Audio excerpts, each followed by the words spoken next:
الشيطان الرجيم بسم الله الرحمن الرحيم وأقيموا الصلاة وآتوا الزكاة واركعوا مع الراكعين۔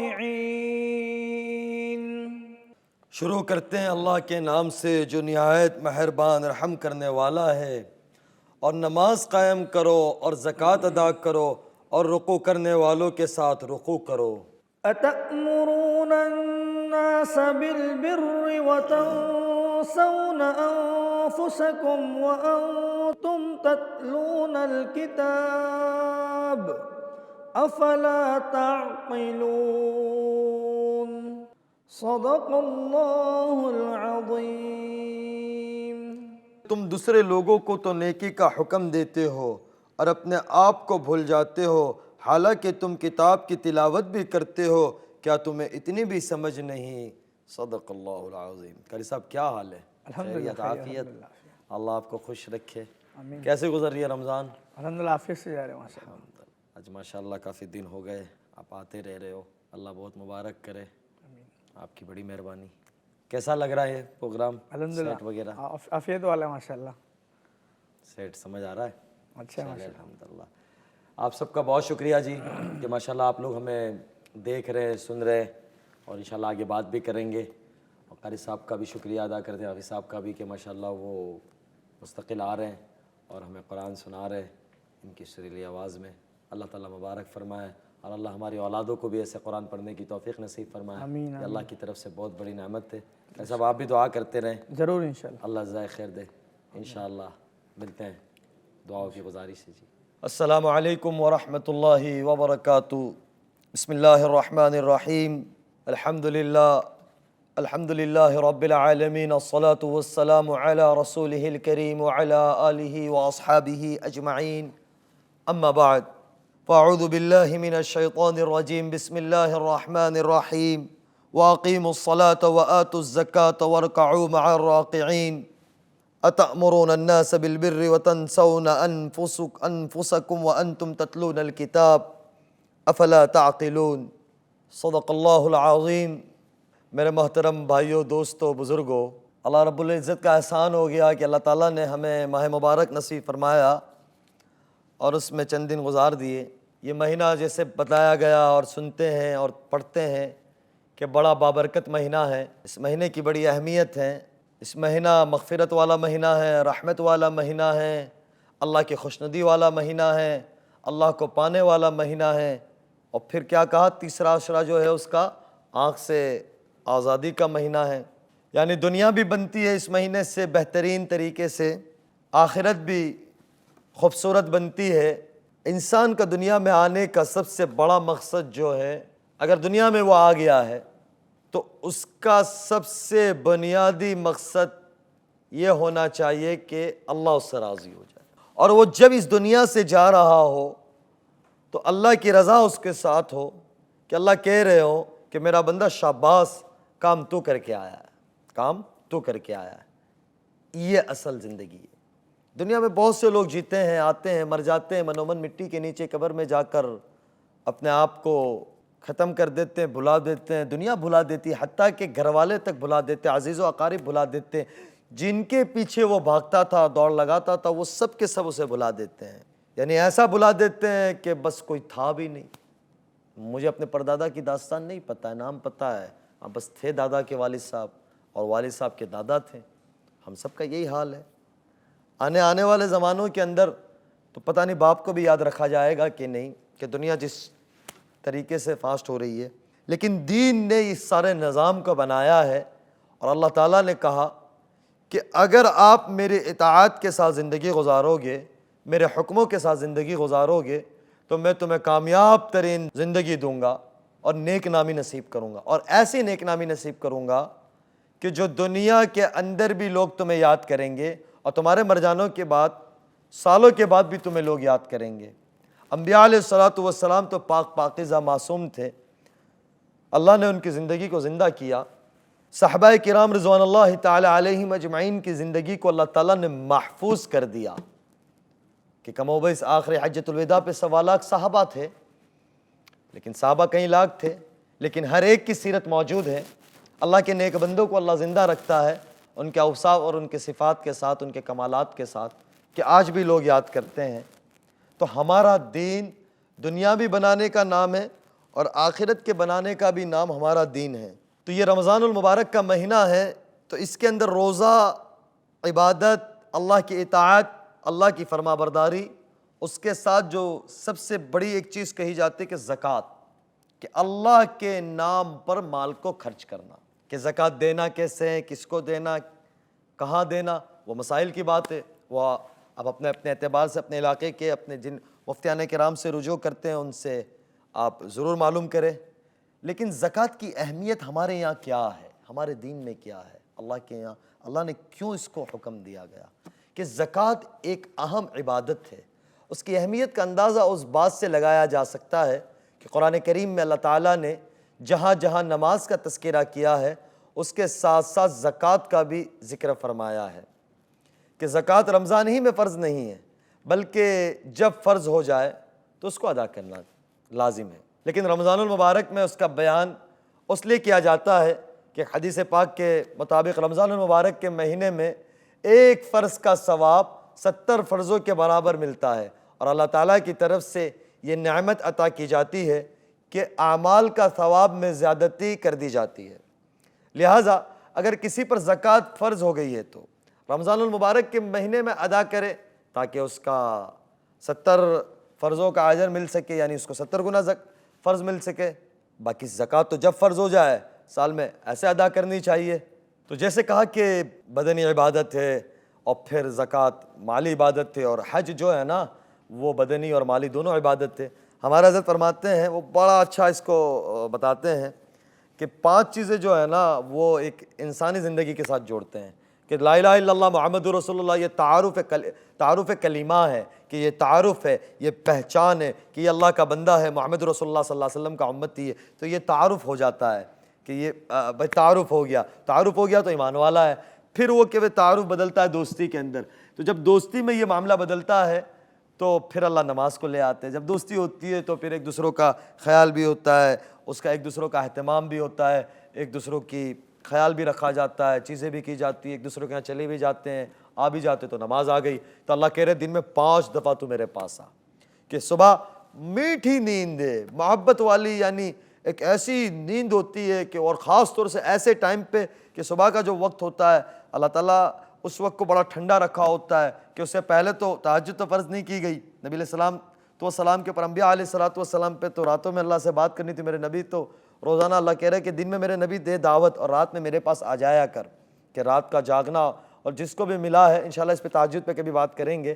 بہرحال کہ 5 نمازیں ہیں کہ اللہ کہہ رہے دن میں 5 دفعہ تو میرے پاس آ۔ اللہ کا منادی اذان دیتا ہے کہ حی علی الصلاۃ، حی علی الفلاح، کہ آئیں نماز کی طرف، آئیں کامیابی کی طرف۔ تو دوست جو حقیقی دوست ہوتا ہے نا وہ اچھے راستہ بھی دکھائے گا، وہ کامیابی کی طرف لائے گا، تو اللہ تعالیٰ سے پھر دوستی والا معاملہ بنتا ہے۔ پھر جب دوستی ہو جاتی ہے تو پھر بن جاتا ہے تعلق، تو آ گیا روزہ، کہ جب تعلق ہوتا ہے دوستی کے بعد تو کہتے ہیں یار اس کو میں منع نہیں کر سکا، یہ میں اس کو منع ہی نہیں کر سکتا، میں اس کو نہ نہیں کہہ سکتا، اس نے میرے سے یہ کہہ دیا، اس نے کہہ لیا، مجھے کرنا ہی پڑے گا، یا میرا تعلق ایسا ہے۔ تو جب تعلق ہوتا ہے تو بندہ قربانی دینے تیار ہو جاتا ہے، کہ اللہ کے خاطر جد و جہد دینے قربان ہو جاتا ہے، کہ بھوکا بھی رہ رہا ہے، پیاسا بھی رہ رہا ہے، اور سارا دن کا کھپرا ہے، کوئی نہیں دیکھ رہا ہے، ایئر کنڈیشن کمرہ ہے، فریز لگی ہوئی ہے، ٹھنڈا پانی ہے، لیکن کیونکہ میرا اللہ مجھے دیکھ رہا ہے، میرا روزہ ہے۔ یہ تعلق کی بنیاد پہ آدمی بہت ساری چیزیں دیکھی اندیکھی کر دیتا ہے اور اس کو برداشت کرتا ہے، تو پھر روزہ آ گیا۔ اب یہ تعلق بدلتا ہے، جب آ گیا روزہ تو 3 چیز مکمل ہوئی، تعارف، دوستی اور تعلق، اور پھر آ جاتی ہے محبت۔ جب محبت ہوتی ہے تو آدمی پھر لینا دینا جانتا ہے، پھر دیتا ہے کہ نہیں یار میری اس سے تعلق بھی اور میری محبت بھی ہے، تو اس نے مجھے کہا مجھے لگانا ہے، مجھے دینا ہے، تو پھر اللہ لے آئے کہ بھائی اب مال خرچ کر، کہ سال میں 1 دفعہ تیرے پاس جو ہے اس میں 2.5% میرے راستے میں، اور میں تجھے عطا کروں گا۔ کہ اللہ تعالیٰ نے ہمارے یہاں ایک نظام عمل بنایا کہ انٹرسٹ کو، سود کو حرام کیا، کہ اور اللہ کہہ رہے میں قسم کھاتا ہوں کہ سود، کہ میں اور میرے نبی کے ساتھ اعلان جنگ ہے کسی چیز پہ یہ نہیں کہا، نماز کے چھوڑنے پہ اعلان جنگ نہیں کہا، اور بڑے بڑے گناہوں کے اوپر اعلان جنگ نہیں کہا، لیکن اس چیز کے اوپر اعلان جنگ کہا کہ بھائی اگر کوئی سود کے اندر ملوث ہے تو کہا کہ میں اور میرے نبی اعلان جنگ میں آ گئے۔ اور سود میں دکھتا کیا ہے کہ نظر آتا ہے کہ مال بڑھ رہا ہے، جو دیتا ہے اسے نظر آتا ہے، اور زکوٰۃ میں کیا مال گھٹ رہا ہے، لیکن میرا اللہ اس کے اوپر قسم کھا رہا ہے کہ میں تجھے فقیر بناؤں گا۔ تو اللہ کہہ رہے ہیں کہ اگر سود پہ گیا میں تجھے برباد کر دوں گا، تجھے تباہ و برباد کر دوں گا، میں ختم کر دوں گا، لیکن ظاہر کے اندر نظر یہ آتا ہے کہ سود بڑھا رہا ہے اور زکوٰۃ گھٹا رہا ہے، لیکن اللہ کہتے تو میرے مال پہ خرچ کرے گا کہ میں تجھے عطا کروں گا، میں تجھے 70 گنا بڑھا کے دوں گا، اور میں تجھے اس کو بڑھا کے دوں گا۔ دیکھا بھی گیا۔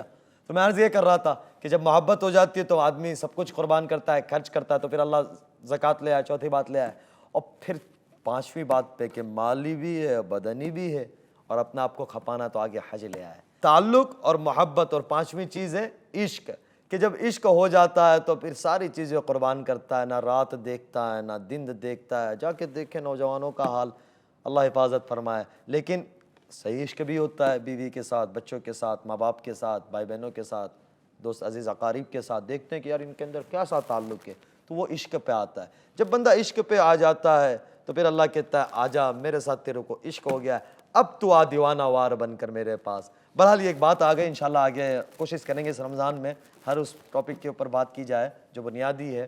تو میں عرض یہ کر رہا تھا کہ ایمان اور نماز جسمی عبادت ہے، اور روزہ وہ بھی جسمی عبادت ہے۔ ایمان تو اندر کی چیز ہے، لیکن نماز اور روزہ جسمانی عبادت ہے، اور حج اور زکوٰۃ وہ مالی عبادت ہے۔ قرآن مجید میں یعنی کہیں جگہ کے اوپر نماز کے ساتھ ساتھ 87 جگہ اللہ تعالیٰ نے ذکر کیا ہے نماز کا، ساتھ ذکر کیا زکوٰۃ کا۔ جہاں ہے اقیم الصلاۃ وآتوا الزکاۃ، اقیم الصلاۃ وآتوا الزکاۃ، صرف زکوٰۃ کا جہاں حکم دیا کیا کہا؟ عبداللہ ابن مسعود رضی اللہ تعالیٰ عنہ نے فرمایا کہ ہمیں اللہ تعالیٰ نے نماز اور زکوٰۃ دونوں قائم کرنے کا حکم دیا ہے۔